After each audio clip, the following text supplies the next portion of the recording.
Good morning, Philippines, mga kabarangay, mga kababayan, mga kapatid.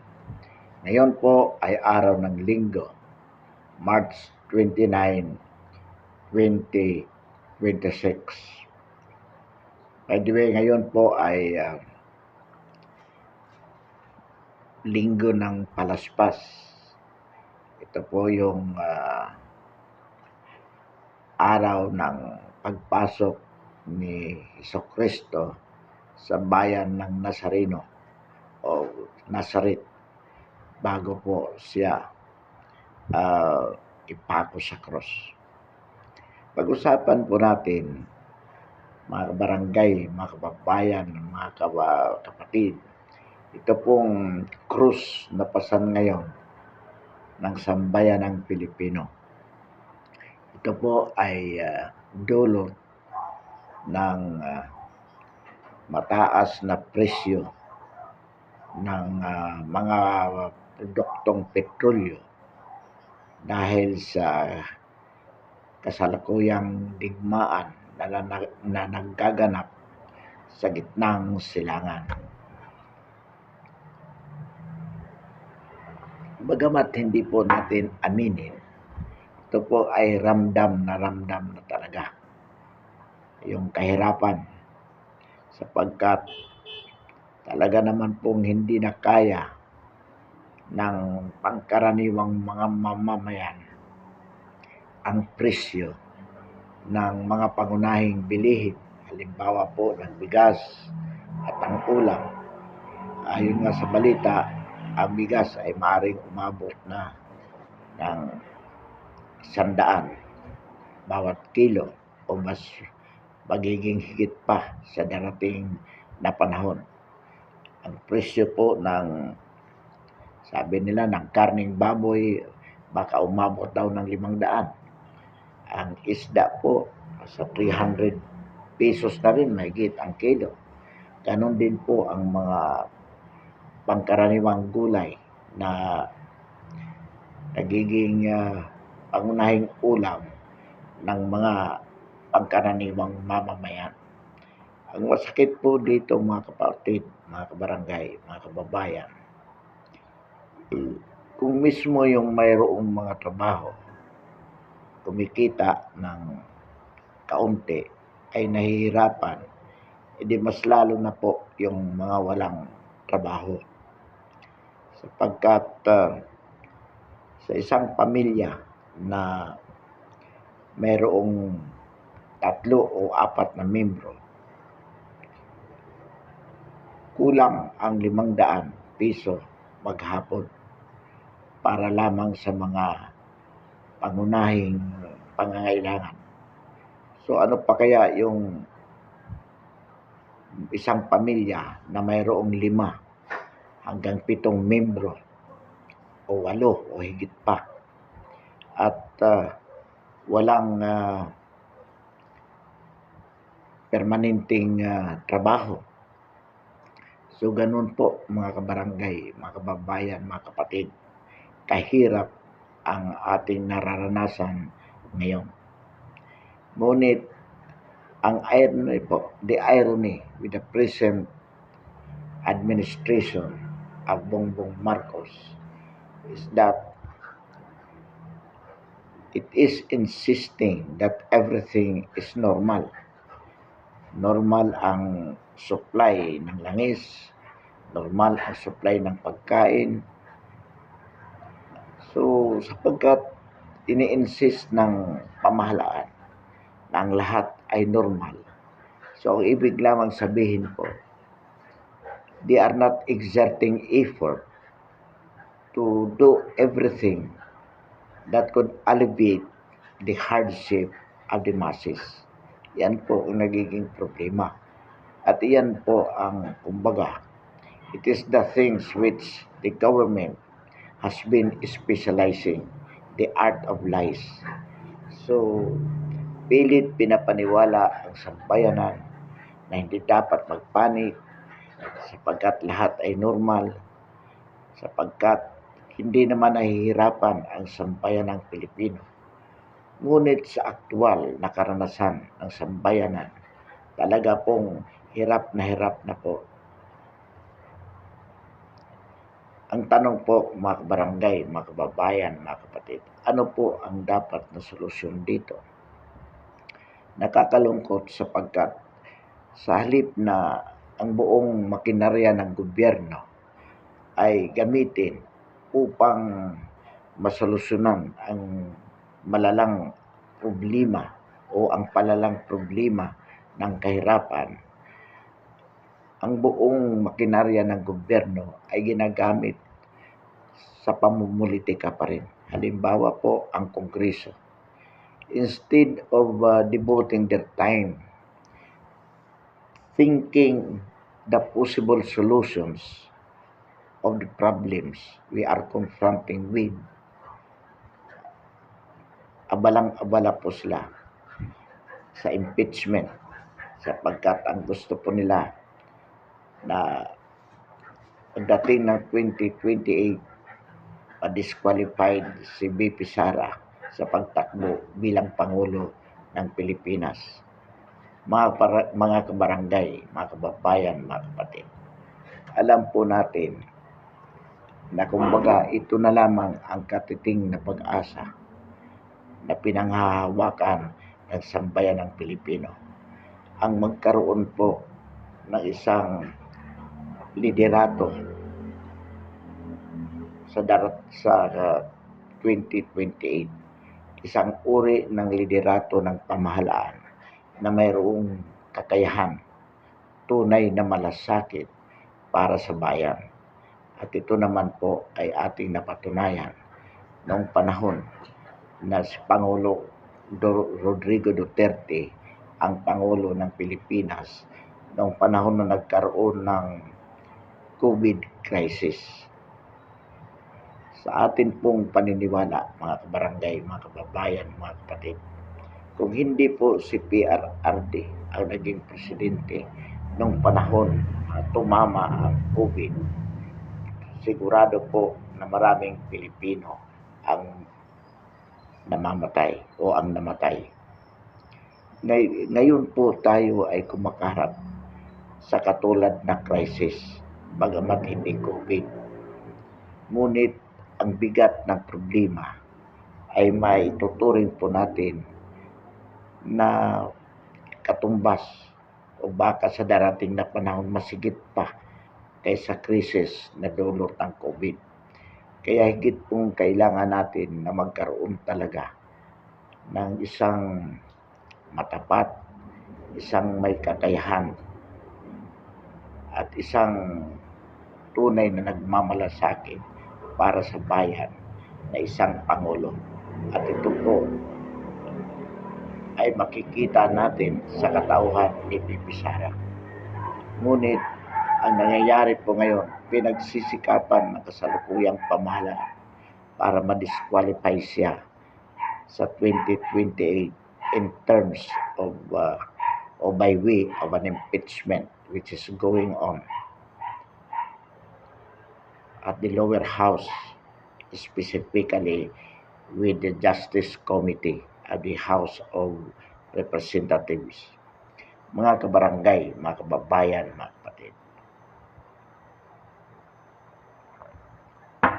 paulit-ulit po nating sinasabi na ang solusyon sa mga problemang kinakaharap ng sambayan ng Pilipino ay palitan po ang kasalukuyang Pangulo, sapagkat sa loob po ng 4 na taon na kanyang pamamahala, alam po naman natin na wala pong nagawa at walang magagawa itong si BBM, si Bongbong Marcos, marahil sapagkat siya nga ay adik, bangag, kaya hindi makapag-isip ng tama. Walang ginagawa ang kanyang pamahalaan kung hindi mangurakot, magnakaw sa kabila ng palalang kahirapan ng sambayan ng Pilipino. Mga kabarangay, mga kababayan, mga kapatid, noong 1986 ng EDSA, napatalsik po natin ang kanyang ama, si Ferdinand Marcos Sr. Bakit po? Sapagkat noong mga panahon yun, damang-dama din ang kahirapan ng sambayan ng Pilipino dulot ng walang habas na korupsyon noong panahon ng Marcelo. Hindi po nakatiis ang sambayan ng Pilipino, so nag-alsa po sila at naging matagumpay ang pag-aalsa na yon in terms of Yellow Revolution, popularly known as EDSA 1. Kung titingnan po natin, bakit naging matagumpay? Sapagkat nagkaisa ang sambayan ng Pilipino. At sa panahon ng kanilang pagkakaisa, kung saan nagdao sila ng rally, bumaliktad po, meaning nag-withdraw po ng kanilang suporta sa kay Ferdinand Marcos Sr., ang Defense Secretary sa katauhan ni Juan Ponce Enrile at ang noong Chief of Staff or rather head ng Philippine Constabulary sa katauhan ni Fidel Ramos. Noong 2008, kung saan si Pangulong Estrada ay napatalsik din noong 2001 rather, kung saan napatalsik si Irap at dahilan pa rin sa korupsyon.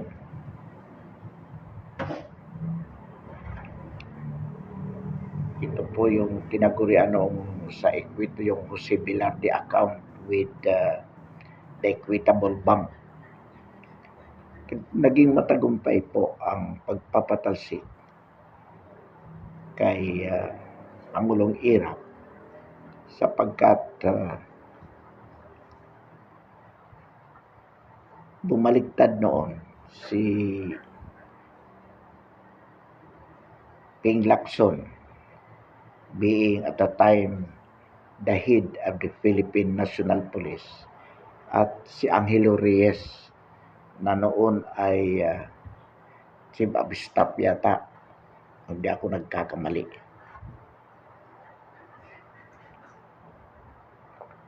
Or Defense Secretary. So, naging matagumpay po. Napalitan si Irap ni GMA. Samantalang yung dating presidente si Ferdinand Marcos Sr., ang ama ni Bongbong Marcos, pinalitan naman ni Cory Aquino. Ngayon, ano po ang implication dito mga kabarangay, mga kababayan, mga kapatid?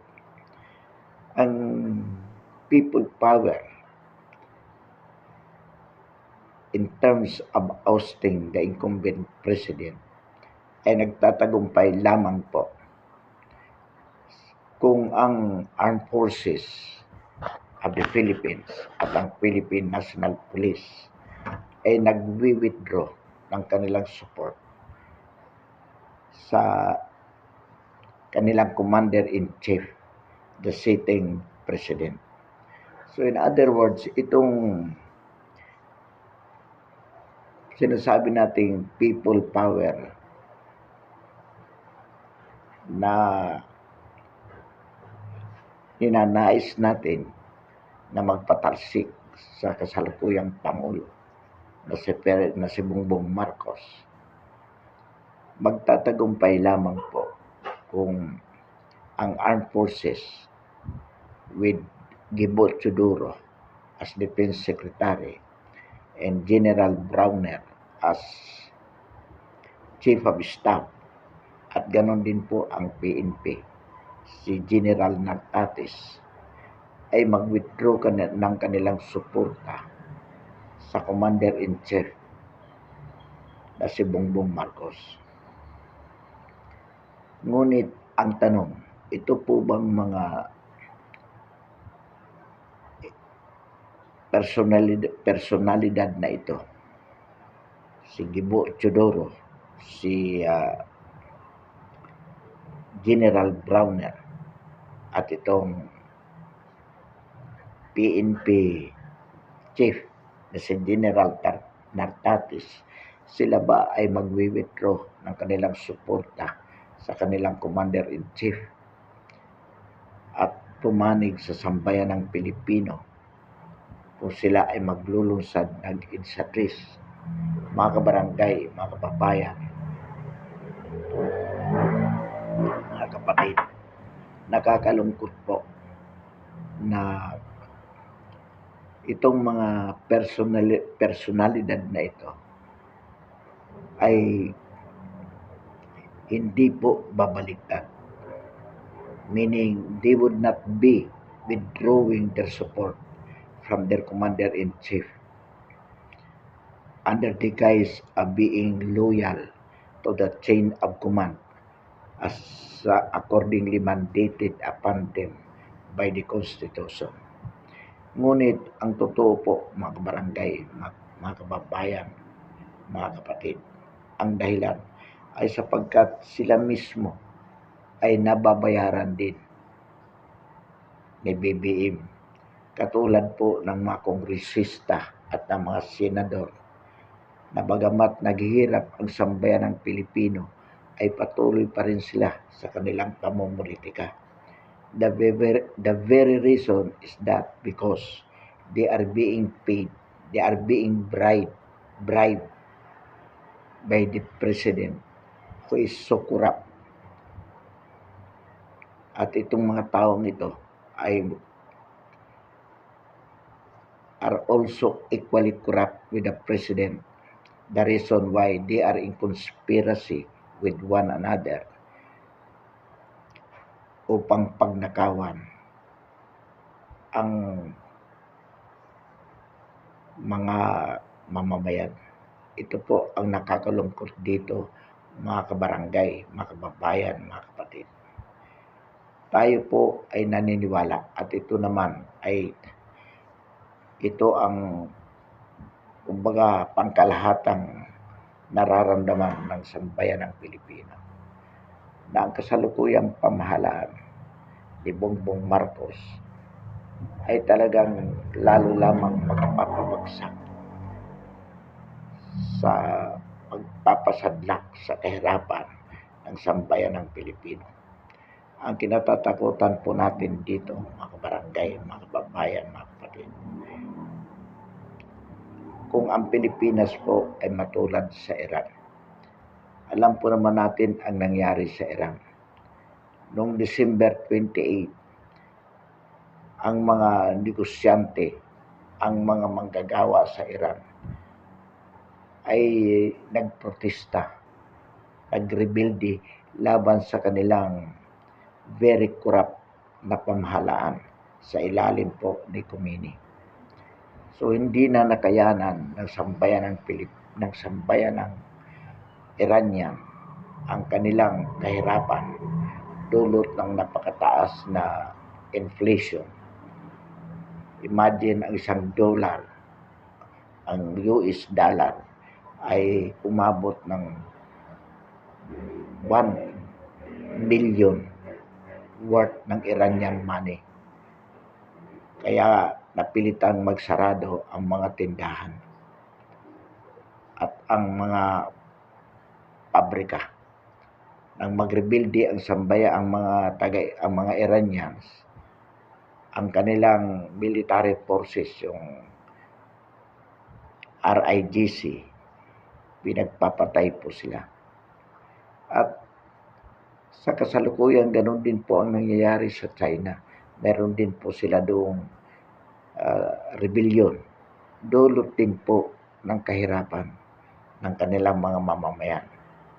At ang dahilan po ay matinding korupsyon din sa pamahalaan ni Xi Jinping. So dito po sa Pilipinas, mga kabarangay, mga kababayan, mga kapatid, isipin po natin kung ang bigas ay umabot na po ng 100 pesos per kilo pataas at ang gaas ngayon ay 1,500 na. ang isang tangke. Isipin po natin, mga kabarangay, mga kababayan, mga kapatid, kung halimbawa ang gas umabot ng 2,000, ang bigas umabot ng 100 to 300, sabi nga baka abutin ng 300 pesos per kilo. At ang ibang mga bilihin, ang fuel, mahigit na 100 per liter at tataas pa. Ano po ang mangyayari sa sambayan ng Pilipino? Sigurado po na mag-aaklas, magre-rebelde laban sa gobyerno ang sambayan ng Pilipino sapagkat hindi po papayag ang mga ama, ang mga kapatid na makikita na nagugutom ang kanilang mga anak, ang kanilang mga kapatid sapagkat hindi na nila kayang mabili ang mga pagkain at iba pang pangangailangan sa buhay. So ano pong mangyayari? Magre-rebelde po sila laban sa gobyerno. At ang gobyerno gagamitin ang military upang pigilin itong mga protesta na ito, itong mga rally laban sa gobyerno. Ito po ang magiging simula ng revolusyon. At kung ang mga military at ang pulis ay patuloy na nagbubulag-bulagan, nagbibingi-bingihan sa hinaing ng sambayan ng Pilipino sapagkat sila ay nababayaran din katulad ng mga congressman, katulad ng mga senador. So, tayo po ay malalagay sa isang civil war at sigurado po na lalong magpapahirap at magpapabagsak sa sambayanan Pilipino sa ating bansa. So ang atin pong panawagan sa ngayon, mga kababayan, mga kabarangay, mga kapatid, tayo po ay magkaisa, magtulungan at labanan itong una, mga katiwalian sa gobyerno. Nagkakaroon po ng sindikato. Maliwanag po na ang gobyerno, ang pamahalaan ni Bongbong Marcos ay isa pong sindikato at kasabwat po dito ang lahat ng kanyang mga galamay. Kaya nananatili po na nagiging tapat itong armed forces ng Philippines, itong mga kapulisan, itong iba't ibang opisyalis ng pamahalaan. Sila po ang nakikinabang. Sinusuhulan, pinabayaran po sila ni Bongbong Marcos. Wala silang pakialam sa paghihirap ng sambayan ng Pilipino. Kaya nga po ang mga congressmen, abalang-abala pa rin sila sa impeachment kahit naghihirap ang sambayan ng Pilipino. Sapagkat ang kanila pong tinitingnan ay ang kanilang kapakanan. Kaya mga kabarangay, mga kababayan, mga kapatid, isa lang po ang solusyon sa problemang ito. Kailangan po magkaisa po ang sambayan ng Pilipino at hilingin sa Armed Forces of the Philippines at sa PNP na sila po ay makisama, makiisa sa sambayan ng Pilipino upang patalsikin sa Malacanang ang isang bangag na Pangulo na magnanakaw na wala pong ginawa kundi pahirapan ang taong bayan. Wala na pong duda, mga kabarangay, mga kababayan, mga kapatid, na ito pong ating Pangulo ngayon ay wala pong kakayahan upang masolusyonan ang mga problema na ating kinakaharap at kakaharapin pa sa darating na panahon. Alam po natin na ang digmaan sa gitnang silangan. Katulad po ng digmaan ng Ukraine at ng Russia, yan po ay hindi matatapos ng panandalian. At habang patuloy po na nagkakaroon ng digmaan na maaaring sumiklab maging dahilan ng isang World War III, lalo pong mahirapan ang mga Pilipino kung mananatili po sa Malacanang ang kasalukuyang Pangulo. The best thing that we can do is to replace the President with VP Sara being the new President. Sapagkat si VP Sara po, unang-una, alam po natin na may malasakit sa bayan, katulad po ng kanyang ama na si PRRD. Pangalawa po, alam din po natin na mayroon siyang kakayahan na pamunuan ang bansa natin, lalong-lalo na po sa gitna ng krisis dulot ng digmaan sa gitnang silangan. Mga kabarangay, mga kababayan, mga kapatid, huwag po tayong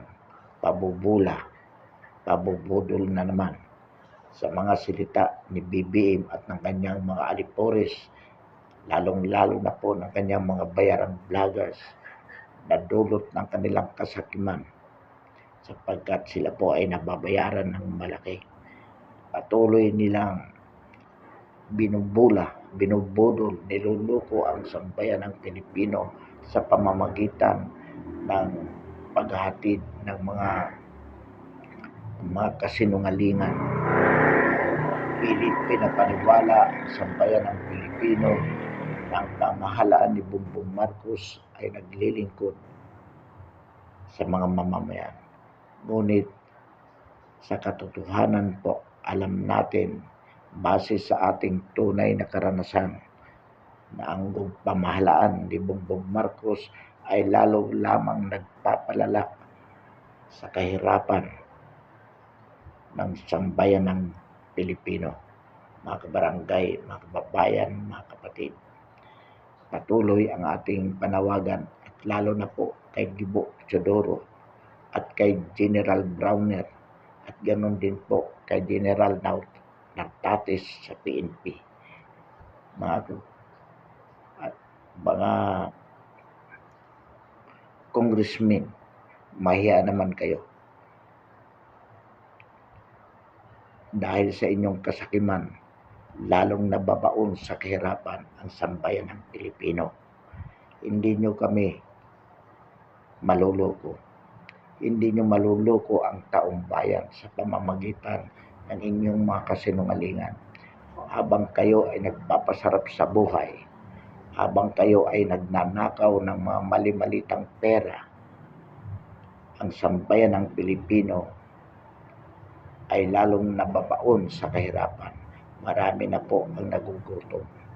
Marami ang namamatay sa sakit na hindi man lamang mabigyan ng mga pangunahing lunas dulot ng kahirapan. Ngunit salip na gawin ng gobyerno ang makabuluhang mga gawain upang malutas ang kahirapan ito, ay lalo lamang kayong nagpapasarap sa buhay, lalo lamang kayong nagnanakaw. Kayong mga congressman, katunayan bago magkaroon ng Holy Week break ayon sa balita, kayo ay tumanggap ng 2 million bonus bawat isa, mga congressmen. Ang hindi po natin alam itong sila Gibo Teodoro, General Browner, General Eduardo Anyo, ito pong mga cabinet members, particular ito si Boyeng Rimulya, si John Vic Rimulya, itong mga congressmen at mga senador, kayo po ang tunay na salot ng bayan. Sana po matupad ang kahilingan ng isang announcer Ang sabi na lahat ng mga kurakot ay mamatay na.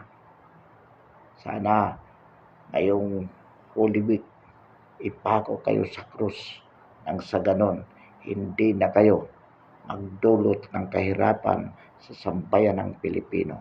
Mga kabarangay, mga kababayan, mga kapatid, pansamantala po, wakasan natin ang ating talakayan ngayong umaga. Uli, marami pong salamat.